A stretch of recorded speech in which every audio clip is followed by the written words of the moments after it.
everyone, this is David from Automotive Press, and this week I'm really excited to showcase the brand new Acura MDX, and it is the best-selling three-row luxury SUV in North America.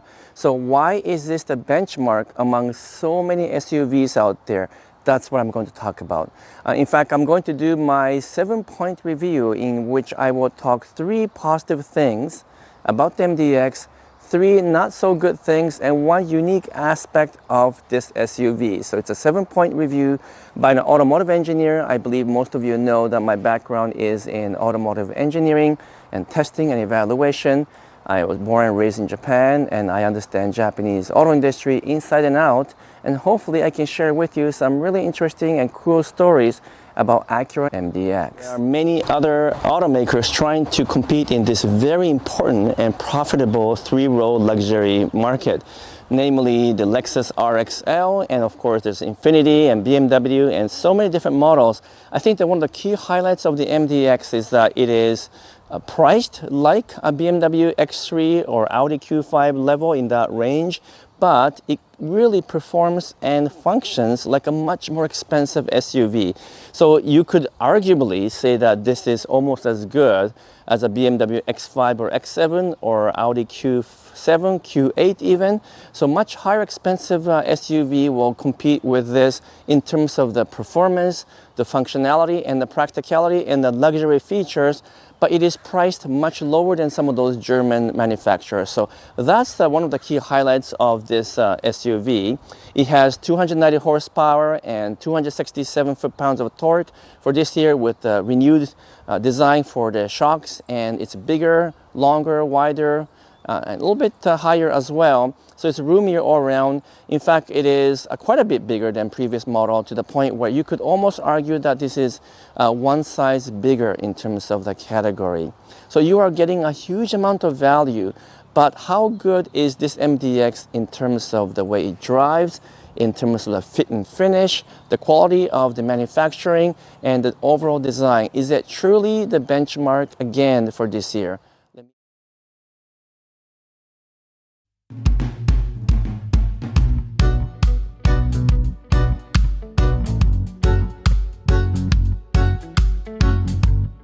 I wanted to point out about the MDX, but more specifically about the Acura and Honda brand, is that here in North America we tend to put all of the Japanese brands in the same pot. So Lexus, Acura, Infiniti, and so forth, as well as Honda, Toyota, Mazda, Nissan. We tend to put them all in the same pool. But actually, if you really understand those manufacturers and those brands, you realize that their business strategy and their business focus is very different. So for example, Honda and Acura are very much North American based, North American focused brands. And so they have a really strong engineering center right here in the US. Their business strategists and people who plan the product are all based in North America. Compare that to Toyota, for example, and Lexus, which are a lot more Japan-focused. Their corporate head office obviously is in Japan, but more importantly, their thinking and their mindset tend to be somewhat more Japan-oriented. So those are some of the differences between the different brands.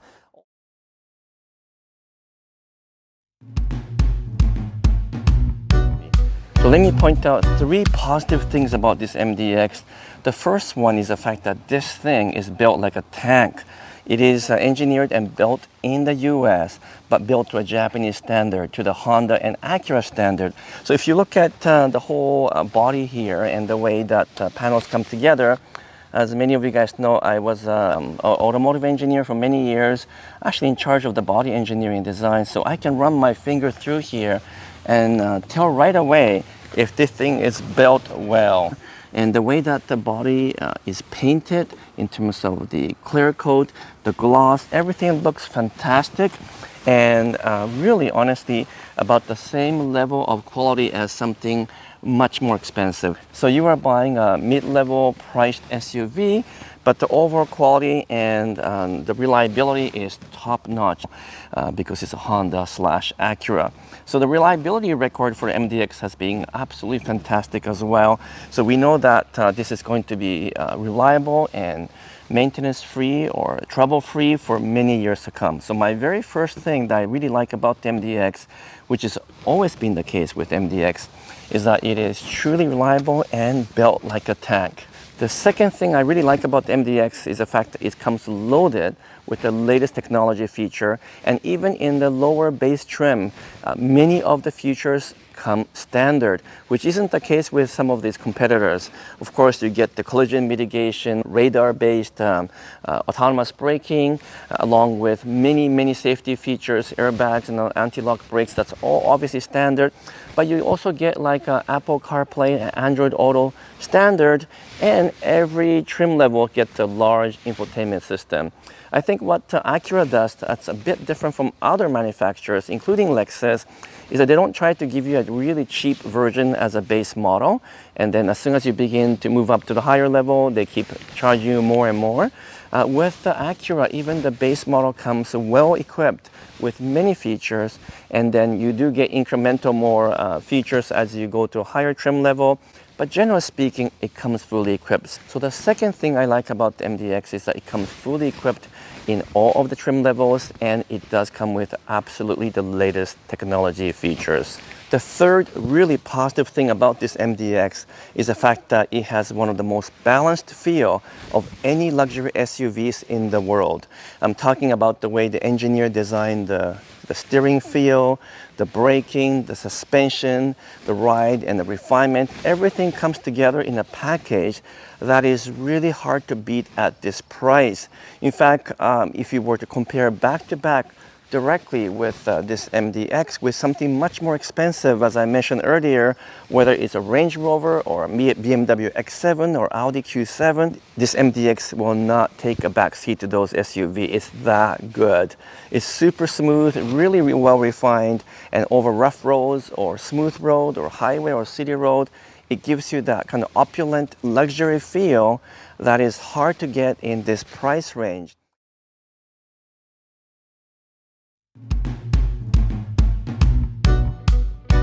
So I just went through 3 positive things about this MDX. What about 3 things that I'm not too crazy about? 3 things that I think Acura can improve on this MDX. Well, the first one is just, as I mentioned, the suspension is smooth and soft. The combination of the tire and the suspension and the shocks are all fantastic. But there's something a little bit off, I noticed, in terms of calibration of the suspension. So when you go over sort of rough road at a higher speed, or even just any rough road for that matter, it loses its composure a little bit. The adaptive suspension on this top-of-the-line MDX is, it works well. So you quickly change its setting to compensate for different road conditions, but there's a bit of a bouncing effect when it goes over bumpy road, and that bouncing effect kind of stays with the car for just a second or two right after it goes over this rough road. Something that I have not seen in, let's say, Genesis GV80 or some other models in this price range. German cars are really good about this kind of stuff. They make some of the best suspension in the world. So I think there's nothing wrong with the suspension per se, but there's a bit of calibration error, as I call it. So I would say that's my first thing that I'm not too crazy about this MDX. The other thing I wanted to point out is the fact that the steering is a little bit numb. It feels quite detached from the road. Now, once you put it in the sports mode, it's actually not bad. You get progressively better steering feel and a little bit more of a road feel. But in the normal comfort mode, the steering is pretty loose, and I suppose many car buyers these days, they kind of like that very loose feel. But for someone like myself, for automotive engineer, I would like to get a little bit more road feel from the actual driving. So that's one thing that I wish Acura will improve. The engine is totally fine. It's the same engine as last year. It's smooth as ever, and as I mentioned, suspension is really refined, but it does get bumpy over the road, and the steering feel, even in a sports mode, it's a bit too loose for me. So that's now, this might sum up personal, but the second thing that I'm not too crazy about on this new MDX is just the overall design. Now, it looks luxurious, it looks modern, and there's nothing really wrong with the way that the car looks, but it does look a bit generic in my point of view. And I'm not sure if this is necessarily that much better looking than the predecessor, which actually was a pretty good looking SUV. So I think they could have done a little bit more of a modernization with the design. So if you look at, again, the Genesis GV80 is pretty unique. They have really talented designers, and it's kind of stand out while still looking traditional and luxurious. And so that's, maybe it's not a fair comparison because Genesis and Hyundai likes to take a bit of a risk with their design. Even their Kia Telluride and Palisade, Hyundai Palisade, looks fantastic. So I think it's a personal taste thing, but I wish Acura took a bit more risk and made it slightly more modernized. But perhaps what the designers wanted to do is not to offend previous owners and loyal buyers of the MDX. So oftentimes what they do is not to change the design too much at the risk of losing the customer. So that's probably what they did, is to stay safe. The third thing about this MDX that can be improved and I'm not too crazy about, something that I can't quite forgive Acura, is the fact that this infotainment system, while it's beautiful and functional, is still using this little touchpad here. And I have to navigate with my little finger, but it doesn't work like a laptop touchpad. It doesn't work like that. You have to kind of put your finger and hold it down and then try to navigate through different functions. Now, if you are able to focus and your car is stopped, absolutely no problem with that. But if your car is moving and you're trying to change a radio station or something, it is just totally annoying because I can't go there and use the infotainment system by touching it.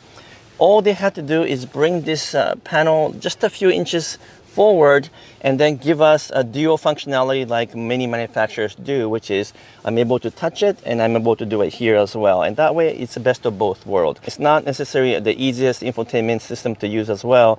It's got lots of functionality and lots of features. That's not the problem here, and it looks actually great. The entire interior is beautiful, and but that infotainment system doesn't make sense to me. Even Lexus learned from that lesson, and they are beginning to equip all their cars with a touch panel in addition to the touchpad.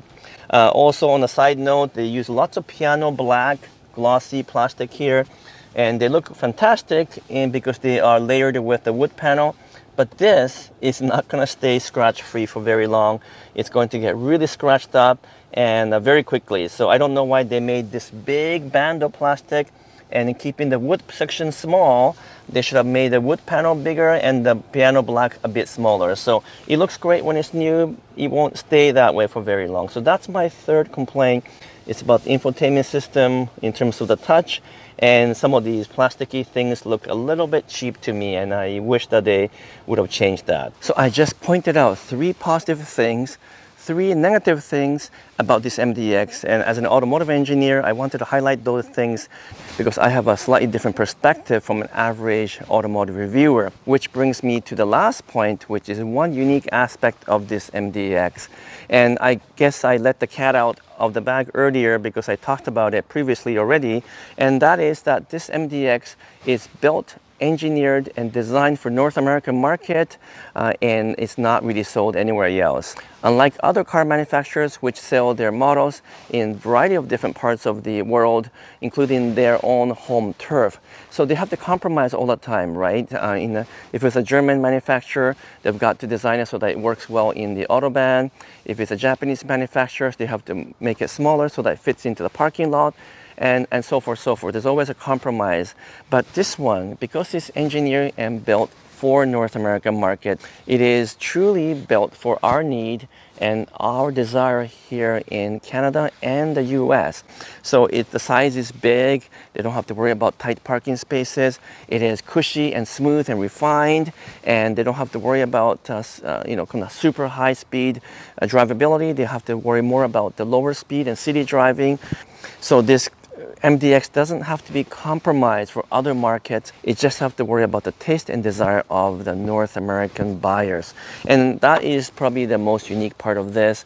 Many of its competitors have to compromise for their home turf. So as a conclusion, this Acura MDX hits all of the right sweet spots. It's got the right recipe and the right formula for the North American taste. I take my hats off to Acura for designing a really wonderful SUV, and it will remain, no doubt, as a #1 selling luxury 3-row SUV. Other competitors have to catch up to the MDX because MDX simply keeps getting better and better. So that's my conclusion. I love the MDX, and it's only a matter of time before other manufacturers catch up. But for now, the MDX is a true winner.